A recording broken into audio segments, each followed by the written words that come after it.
My name is Paul Reinhart, and I'm team leader at Cincinnati Zoo. I'm a zookeeper, have a significant history with the Sumatran rhino at Cincinnati Zoo.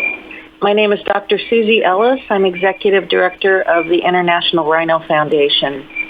And it's great to have both of you with us, and I really do appreciate it. And I guess we will start by first, Susie, just to paint a picture of the relationship of the International Rhino Foundation with the SRS, the Sumatran Rhino Sanctuary. How are you guys connected to that facility? Well, we've been connected with it since the very beginning. We raised the funds and built the facility beginning in 1996. The International Rhino Foundation raised the funds for and built this facility in 1996, and it opened in 1997, and we've been heavily involved since then as their sole donor. The facility is managed by an Indonesian nonprofit called the Rhino Foundation of Indonesia, and they operate under a memorandum of understanding with the Ministry of Forestry and Environment and Forestry. And so you guys are the sole funder, it sounded like you were saying. So the International Rhino Foundation is the sole funder of the Sumatran Rhino Sanctuary. And where do you guys get your funding? We work very hard to raise funds from a number of sources, from individuals and foundations, nonprofits, and corporations. We do not get government funding for this facility, so it's all people around the world. We also have significant contributions from zoos, including the Cincinnati Zoo, which is Paul's institution. Yeah, no doubt. And Paul has had a long history with the Sumatran rhinos himself. And the facility that you guys helped them build there, basically with your funds as a sole funder, and that's where we're talking to you now from, on the island of Sumatra in the Way Kambas National Park, I believe it's called. Can you describe the facility in terms of what is there? This is a 250-acre facility set squarely in the middle of a beautiful rainforest in Way Kambas National Park. We have seven animals here, and they each enjoy a semi-natural habitat in 10-hectare pens with state-of-the-art veterinary and keeper care.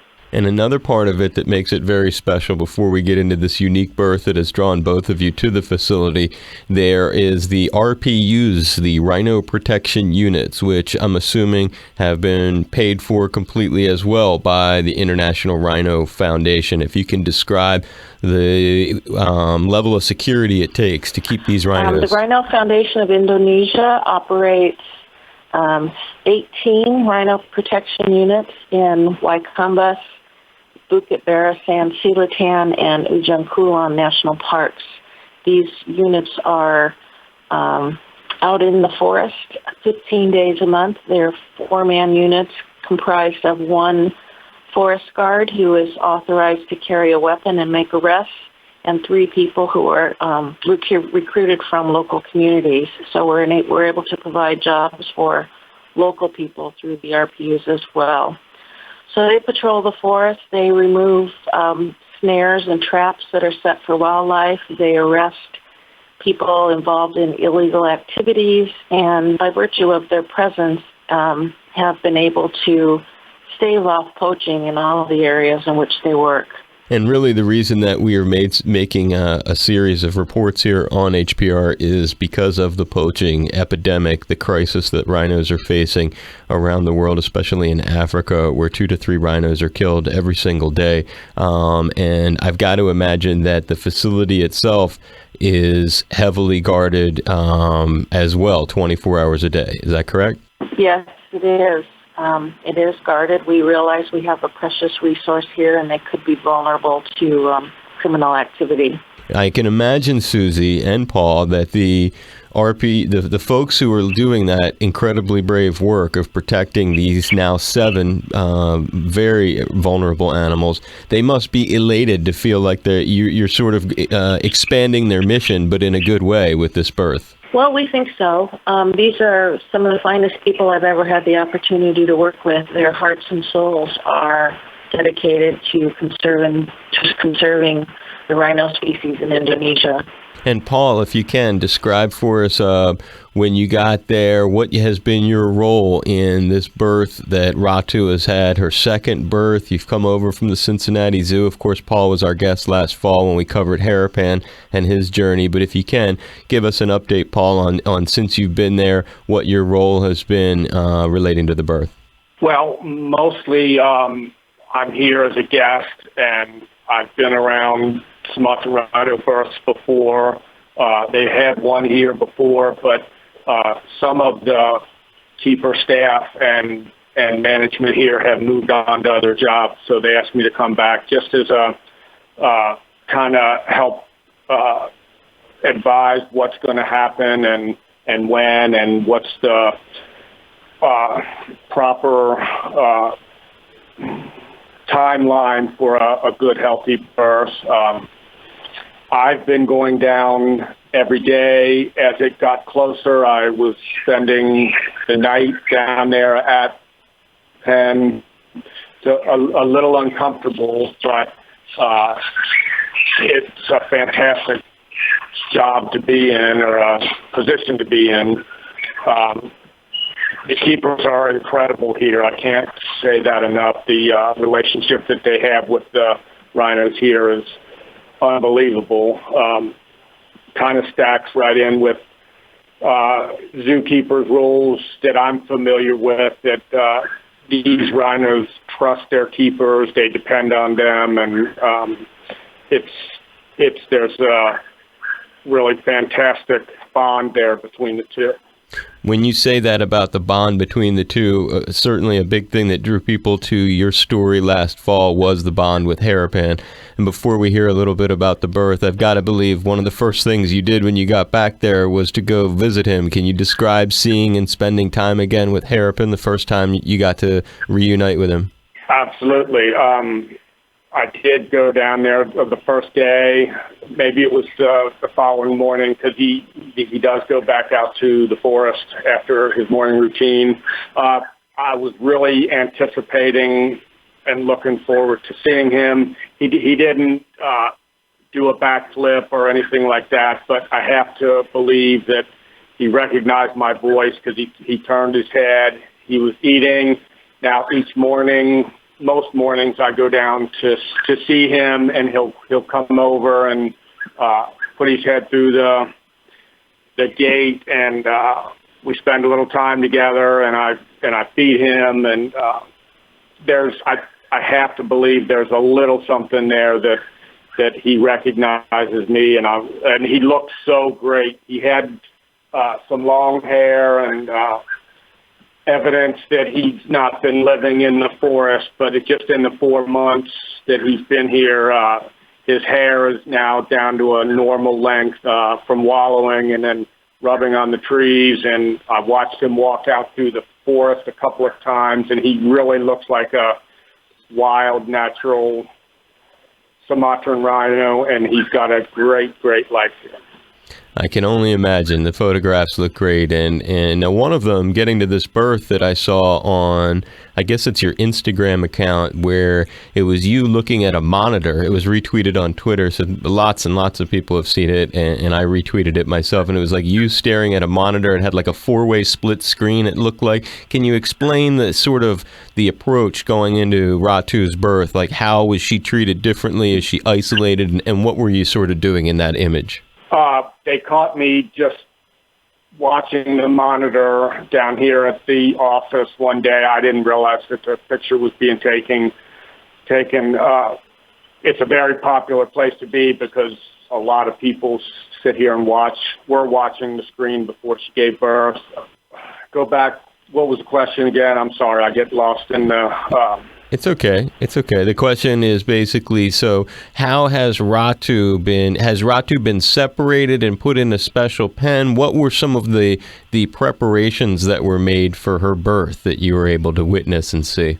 Yeah, thank you. Like Susie said, all the rhinos have a pretty extensive paddock that they live in, very natural life.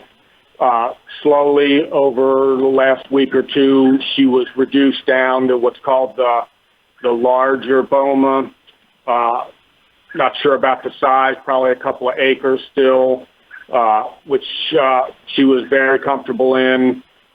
About 3 days before the birth, and she had access to the birthing boma, which she's very comfortable in. It's a little smaller. And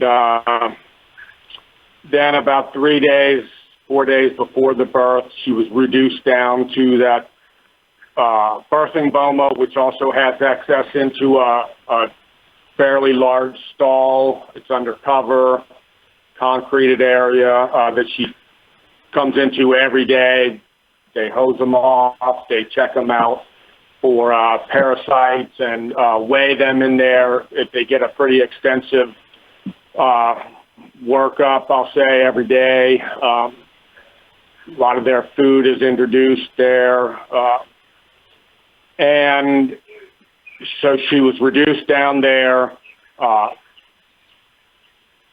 She lived there for 3 or 4 days, and she did some remodeling to the birthing boma. She would dig out her own wallows where she wanted them. Some of the smaller trees, it's very natural for rhinos to rub on the trees and push over the small saplings, if that's the right term. And she kind of made her own adjustments to it, and was ready to have the calf when she did on Thursday.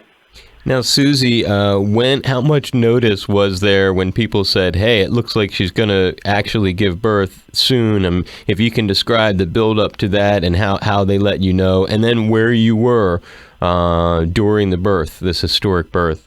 Well, we had a projected window of delivery. She actually went a little bit late with this pregnancy. And so by the time the night of delivery came, I think everybody was antsy, and I don't think a single in the facility slept very well all night long. But at about 4 o'clock, I was trying to sleep, and at about 4 o'clock, someone knocked on my door and said, "It's coming." And so everybody went into the video room to watch the birth on the monitor. Because this is such a sensitive thing at the birth itself, only her keepers and the veterinarians were present because we want to keep the disturbance to a minimum. And so if you can, that's a great point I was wondering about. If you can, kind of describe. So she's in an outdoor setting with a roof over it, and there are people nearby. If you can just kind of paint a visual picture, since it's radio, of the actual birthing area and who was where. She's got a small pen. By small, I mean, I don't know, maybe 1/4 of an acre, Paul? Mm-hmm. That is forested, or was forested, until she started gardening in the earlier stages of labor. She's still got some big trees in there, but she pulled out a lot of plants. And that is an open area that's planted with trees, as I said. And then that is connected to 2 small pens that are cement with covering over them. But they spend almost all their time out in the forest pen. They rarely go into I don't think they've been in the handling area at all yet. They're very comfortable being just where they should be, in the middle of the rainforest. And how did you guys know if it was going to be a female in advance via ultrasound or some other technology, or was the gender of this calf unknown until she delivered? It was not known ahead of time. Any healthy birth that goes as well as it did is a treat, a blessing, however you want to describe it. But a female was hoped for, and that's what she had, and it was extra good news that's how it turned out. And Paul, yourself, where were you when this happened? Were you asleep? Had you been up nearby? What was your story at the exact moment of birth? I was down there at her pen. I know you can't really tell, and with Sumatran rhino, it seems like females know it's happening well ahead of time, and she was very active for the last 3 days. She didn't sleep much. She continued to eat small amounts. The keepers were right there it turned into a kind of a 24-hour watch, but it's very laid back. I had been taking notes the whole time I was here, but I didn't want to miss it. I wanted to. It's a knowledge you gain with every birth that you're around, and she was very active for like 3 days beforehand. The night of, I was there, kind of stationed at my place. It's kind of an elevated, not a watchtower, but there's a bottom part, very small, 5 by 5, maybe a little bigger, 8 by 8, where there's another monitor below, and then I sit up on top or lay on top, and that's where I spent my nights. I made a note. I was actually getting ready to come back at about 3 o'clock in the morning, thinking that she's not going to have anything tonight, and she laid down. She was very still. I made a note of it. She would kind of bounce and trying to get comfortable, and she laid quiet for about 45 minutes, and I sat there watching her, and she got up, had a kind of an indication that she had additional fluid coming from her, and basically went through a flawless delivery. She went back a little bit, not in the woods, but behind a tree, and had a flawless delivery. And it's hard on her to deliver probably a 80-pound calf, and she's been very anxious and active the last 3 days. So she had it, and she paid close attention to it, and it couldn't really have gone any better. On that note of the delivery, something very interesting for people who watch it, certainly myself, it's a very large animal we're talking about, Ratu, and no doubt the calf is too, but she almost, as the baby is coming out, as someone watching it, your first instinct is, I hope she doesn't accidentally sit on it or something like that, and yet she just seemed to instinctively move away from it to make sure of that. Is that sort of, can you comment at all on the way that they seem to just instinctively know what to do to be safe with that creature? As far as moving away from it, I'm not sure about that, but she is incredibly careful around it.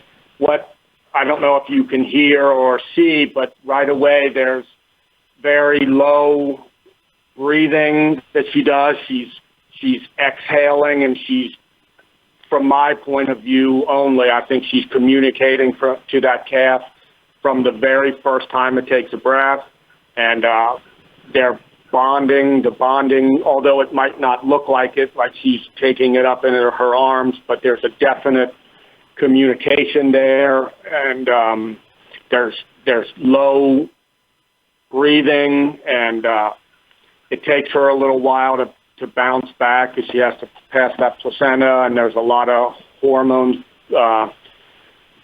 being introduced to her body, and that's probably more from a veterinary standpoint. But after that, she right away lets the calf nurse. I made some notes. It was standing very well within the hour, and had nursed at about 2.5 hours, which that's the part that you worry about, that a mother will allow a calf to nurse, and it's able to find the udder, and all things go accordingly. And it again, I hate to repeat myself, but she couldn't be a better mother, and it couldn't have gone any better.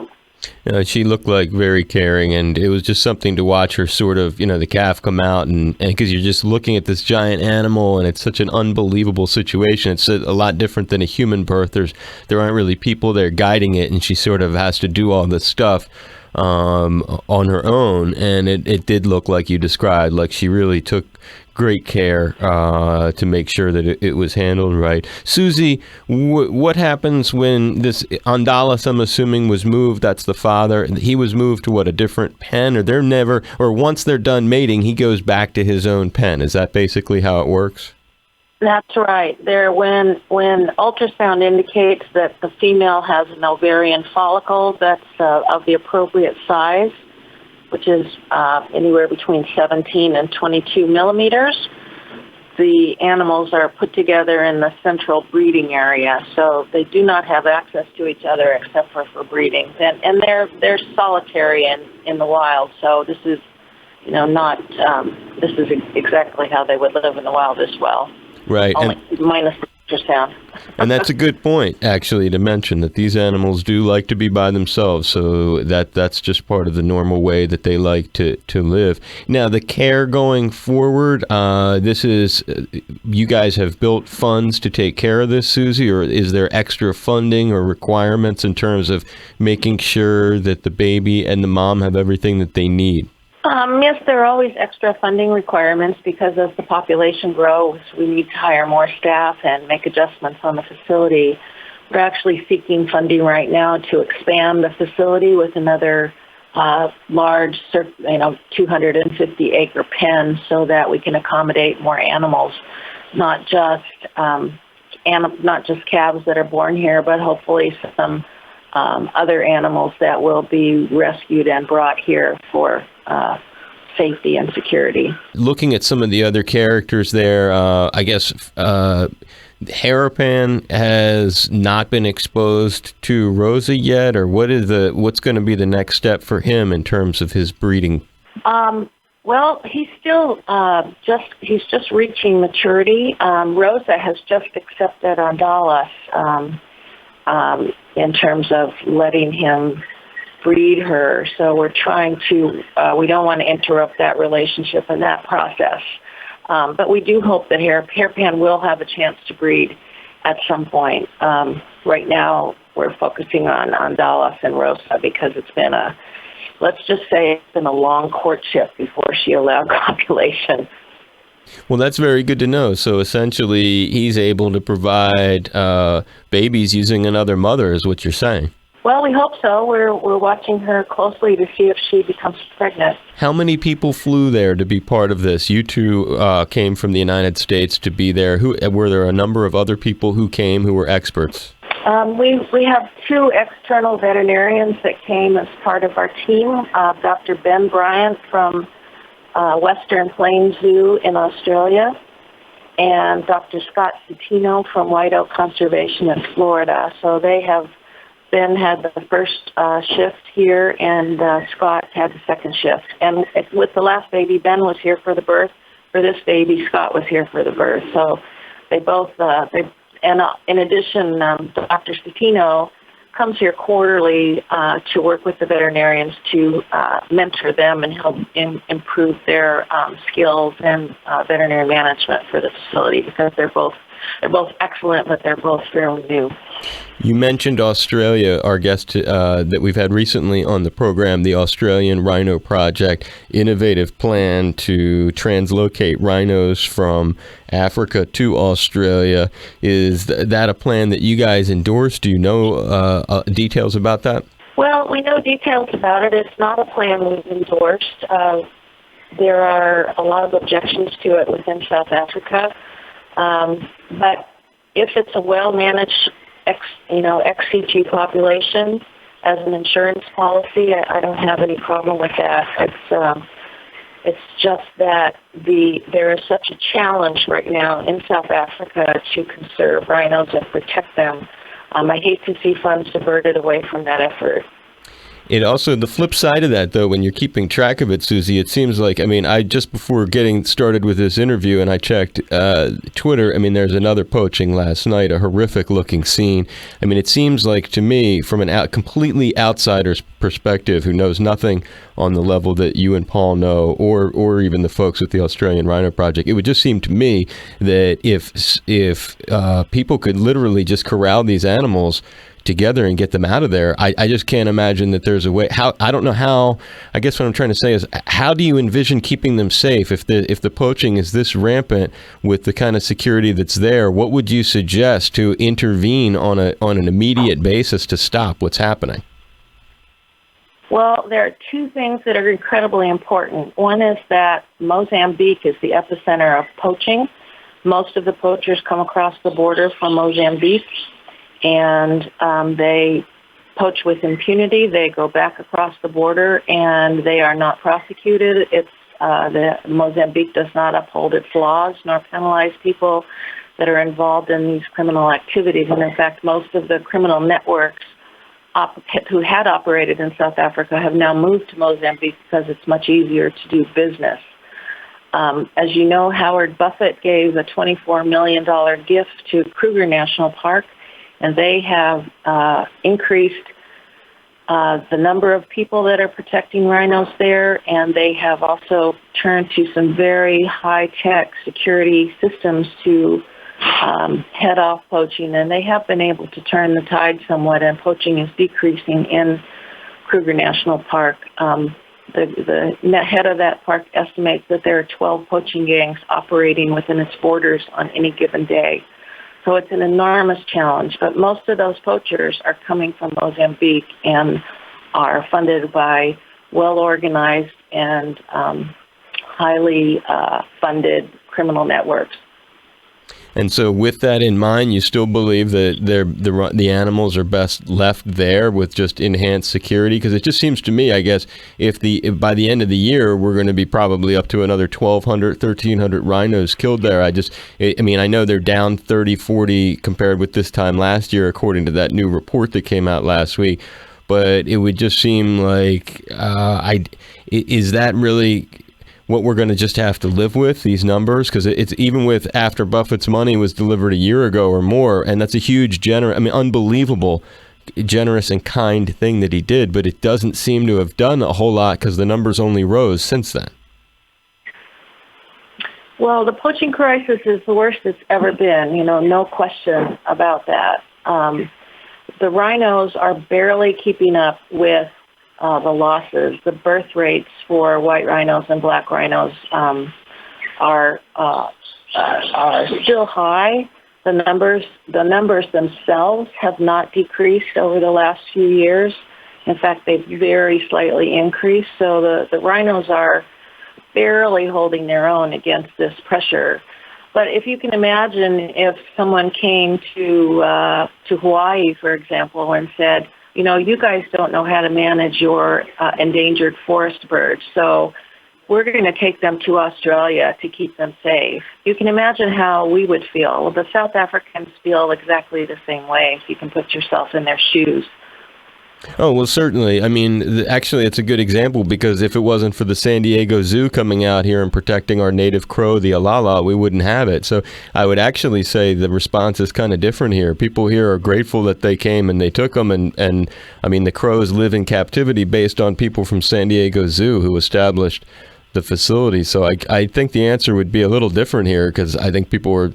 and there wasn't really that much attention. And again, it may not seem like the same thing with the poaching epidemic, but it just seems, and I understand their sensitivity down there, there's no question, but it does seem from an outsider's perspective that these numbers, it's very hard to imagine day after day after day, these pictures, these videos, these orphans that are left crying next to their mothers. It's very hard to believe that this is being managed properly or at all when you're constantly seeing that. I think that's probably the hard thing to accept from the outside. I'm not really anti-zoo per se because I don't know. It just seems like something needs to be done. Some sort of incredible enhancement to security or something. Because it really is.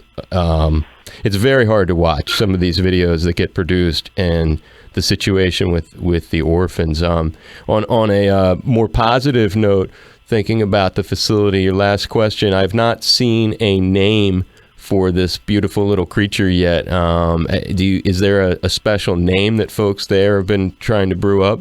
Well, this special little girl belongs to Indonesia, and she will be named by the Minister of Forestry, we hope early this coming week, Monday or Tuesday. Okay, so is that who named Datu? Yes. Very good. So that's where that comes from. And in terms of yourself, Paul, how long are you going to get to stay there, and what is your plan looking forward? It's got to be another one of these sort of sad goodbyes. Say goodbye to Harapan again, but just like you said last fall, you'd probably see him again. You certainly did. What's your plan now? I'll probably be here for just another couple of days. Like I said, these keepers here are so incredibly dedicated to their work. All these rhinos are in good hands. Yes, I'll continue to go see Harapan every day, and it'll be a sad goodbye, but he's got a beautiful place to live. He walks in the forest. He does what rhinos are supposed to do. Not sure that he could have much of a better life with the fact that he's protected here. He's going to be looking forward, although he probably doesn't realize it, to some company now and again with a female rhino. And his keeper in particular, Rakimon, I don't know if I'm pronouncing that right, but he works so good with him, and he's been so great with me to accept me down there almost every day and talk with me.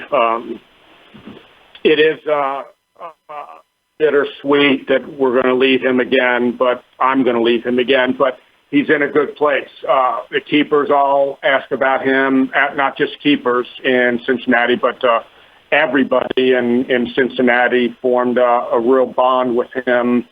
I'll be able to show photographs and some video. He'll be okay here, and be great to be able to come back. But like I said, for some people in Cincinnati, I'm incredibly fortunate to have been able to do what I have done and be a part of this. I turn around and I look around like, how did this ever happen? But the people here are doing great work. If I can backtrack a little bit and just say that education, if we can almost daily or however we can get the word out that these animals deserve more. I'm not a political person. I'm a lowly zookeeper, but I know people out there feel strongly about these animals being around forever. And the real way to doing that is through education, people being able to work to provide for their families and educating the next generation to come through and really take care of everything, not only here but around the world. I hope that's okay that I said that, and especially with Susie here, that she's much more educated in that field than I am. But I know people feel strongly about having these animals around forever and ever. And there's only one way to do it, and that's take care of the planet. That's a very good point, and I can imagine your heart is touched just like mine when you hear about the daily killings of these animals, the orphaning of their babies that are left dehydrated, hanging on, hoping that somebody can come round them up within a time that they'll survive, get them their fluids, put them into some sort of care. Focus on the positive. Those orphans will be taken care of. There are numerous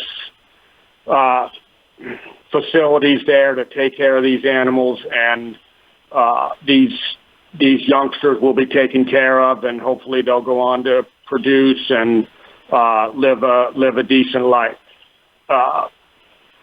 Stamp out poverty, educate the people, and things will be okay. But you got to focus on what's being done right, not what's being done wrong. Yep, I hear you. That's a good point.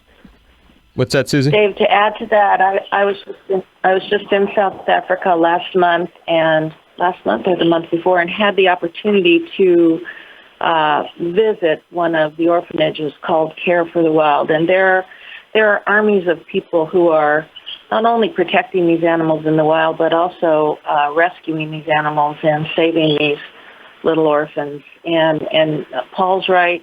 Yes, it's a tough situation. Yes, there's a lot of heartbreak, but we do have to not let that discourage us, and we do have to focus on these glimmers of hope that emerge, like calves that are rescued and survive, and births like this significant little rhino calf in Sumatra. Well, I agree, and I'm actually Petronel. I'm assuming you're talking about Care for Wild Africa. Yeah. And I'm very familiar with them. Very familiar with them. They're going to be on the program as well, and I do applaud them. That's great. But it's just, I think it's also the flip side is to get Americans interested, to get Americans galvanized. A, there has to be coverage, which there has been very little. And B, sometimes the way to get that army of support rallied is to show them what's happening. And sometimes, if you show people a rosy picture, people turn to the next thing in their life. But if you can gain their attention by showing them something that is a calamity, it often does motivate people. Well, what can I do to stop this? What can I do to intervene? How can we how can I use my own power to stand up for these animals? So I do think when you talk about education, part of it is making sure that people know, especially you have a lot of animal lovers, you have a lot of pet lovers. And if people don't know what's happening, if people have not seen those situations, then often they don't know that there's a real need to act. So I would say, in my own self, I have found that the thing that has gotten more people's attention is seeing the dark side of it, and knowing that, well, what can I do to help? Because people are largely unaware of it, which is why I'm putting you guys on the air. Final question: how long does she get to be with the calf before the calf is on its own? Excuse me, probably 2.5 years. Oh, wow. We hope that she becomes pregnant. We hope to separate her from the calf periodically for longer and longer periods of time so that she can go back and breed, and she can stay with this calf while she's pregnant. Happens all the time in Africa. In fact, there are some rhinos that become pregnant within a couple of months of giving birth and carry their pregnancy while they're still nursing their offspring. And she'll nurse for 18 months or something like that at least? Yeah, probably. She'd probably nurse longer. It's up to Rosa to manage her daughter, if you will. Ratu, yes.